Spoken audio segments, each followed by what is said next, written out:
Today I'm going to show you how to make some really cute crayon holding cards that your kids will be able to hand out for Valentine's Day. We are going to be using the print and cut method in Cricut Design Space for this project. If we haven't met yet, my name is Nisha. Welcome to Little Craft Nest. So let's jump onto the computer and get started. Here in Cricut Design Space, I have created this template using some shapes and images from Design Space. And I have already made this, so you do not need to make this template. I will have this saved in Design Space, so you can just click on the link in my description and open up this file right here, and then you can get to customizing your personalized crayon cards. Today I'm going to be making these for Valentine's Day, and I am going to insert an image that I have uploaded. I got this image here from Design Bundles, and I'm just going to add this to my canvas and click on View. If you're interested in this image itself, I can leave that also linked down below in the description.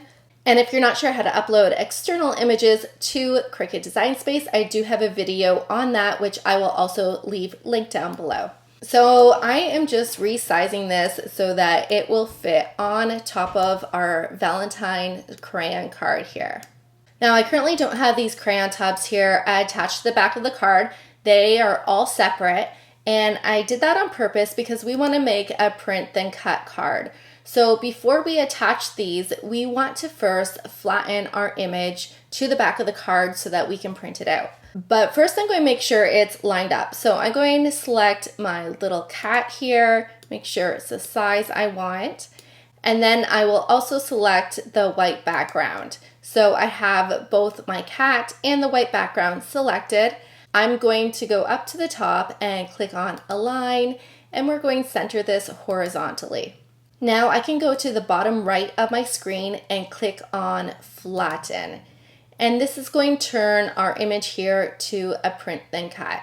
Now you may be wondering, where did the crayon cutouts go? Don't worry, they just went behind our cards. So we just need to bring those forward and rearrange this. So just click on our print then cut layer. I'm going to go to Arrange, Send to Back, and then I'm going to click on our red layer here and go to Arrange, Send to Back.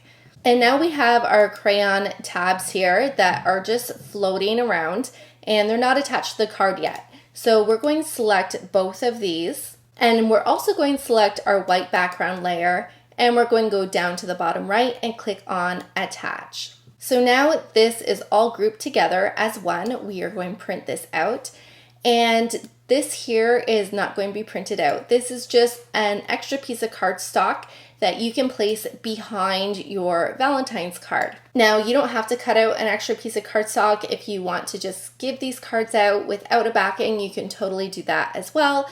I just find that this extra piece gives it a nice little touch. So now we're going to go up to the top and click on Make It. And you can see our Valentine card here displayed on the mat. And it looks like we're wasting a lot of cardstock here. So instead of making one, we're going to make two of these images. So go to the top of your screen where it says Project Copies, and we're going to change this to 2 and press Apply. Now you'll notice that it put our second image on a different mat, but I believe there's enough room that we can get 2 on the same mat. So let's select this first mat again, and we're going to grab this circle arrow at the top right hand corner of our little cat card, and we're going to turn it to the side, and we're going to put this at the top of our page. It doesn't have to be perfectly straight. Sometimes that can be a little tricky to do. Just make sure it's turned sideways. And now let's go to mat 2, and we are going to click on those 3 little dots at the top left-hand corner of our image, and we're going to click on Move Object. We're going to click that first mat and click Confirm. Now on mat number 1, you'll see our second image has moved to that mat, but it's overlapping our other image. So we're going to slide this one down, and we're also going to turn this image sideways as well. And now you can see we can do 2 cards on one sheet, which is going to save us a lot of paper. And on mat number 3, we have our background cutout layers, and those easily fit on one mat. You could use 8.5 by 11 cardstock, or you can use full 12 by 12 sheets. It doesn't matter what size cardstock you're using to cut these out, just make sure it's covering the entire cut area. I'm going to click on mat number 1 again and then click on continue. Now we need to send our image to the printer, so click on send printer. And because we have all this white area going around our image, the bleed is actually not going to do anything for our project at all, so it doesn't matter if you turn it on or off. But one thing I always do is turn on the system dialog box, and then we're going to press print. Now you may think nothing's happening, but your system dialog box will pop up usually behind your Design Space window. So you may have to pull that down, and there it is hiding behind my Design Space window. I can pull this up, and this is your print setting page. Normally what I like to do is find where it says quality, so media and quality, and instead of normal, I like to change that to best. And then you can go ahead and press print. I'm going to be loading medium cardstock into my printer for this. Some printers may jam if you use heavier cardstock. So know your printer and what your printer can handle. You don't want to use regular paper for this particular card because it could make the crayon holder kind of flimsy. So let's go ahead, put some cardstock in our printer and get this printed. Once your design has been printed, you can go ahead and select cardstock. And the first thing we are going to do is put our scoring wheel in our Cricut machine.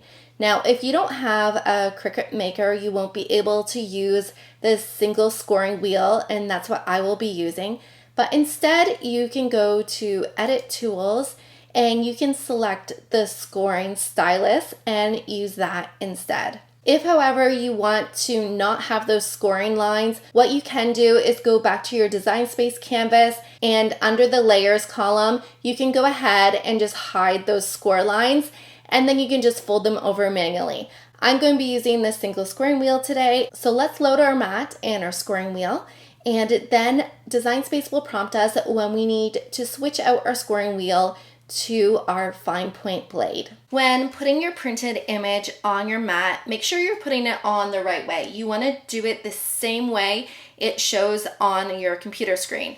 So if I were to put it on my mat like this, it would not cut out properly. So on my screen, it shows my paper is turned this way with the cat ears facing out to the left. And so that's how I'm going to put it on my mat. And if you find that your mat is not too sticky, I always like to use a brayer just to varnish my material onto my mat. To insert your scoring wheel, just open up clamp B, take out your blade, and then you're going to make sure that these grooves here are facing inwards and this protective cover is facing outwards towards you. And you're just going to pop that in place. And then you can go ahead and let your machine do its thing.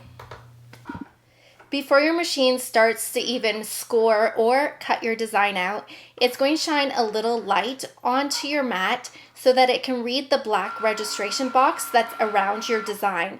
This is going to help your machine make sure you have the perfect cut. And when your machine prompts you, you're going to take out your scoring wheel and put your blade back in your machine. And when you're ready, press that flashing button again. And then you can eject your mat and put your next mat in to cut out the backing for these cards. When taking the cardstock off your mat, you'll want to flip your mat upside down and peel your mat off of the cardstock. This way you're not going to bend your cute little crayon cards. And here's our cute crayon cards, and you can just fold your flaps over. That score line really helps this process. You're guaranteed to have straight lines.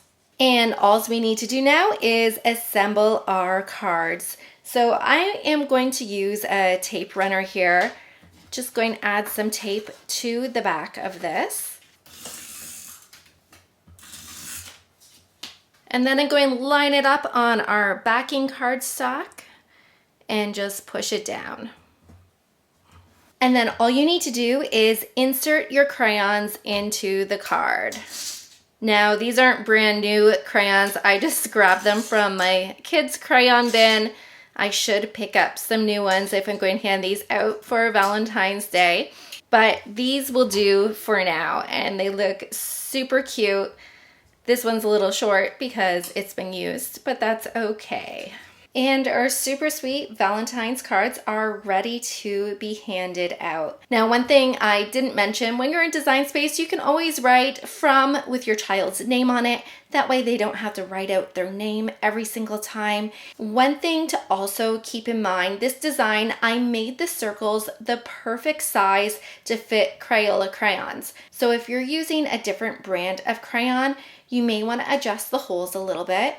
Another thing is, if you're resizing these to make them smaller, you can resize the card itself, but don't resize the crayon holder piece because otherwise your crayons aren't going to fit properly. I hope you enjoyed today's project. Make sure you tune into the next video because we're going to be making some paint with water Valentine's cards and you won't want to miss that.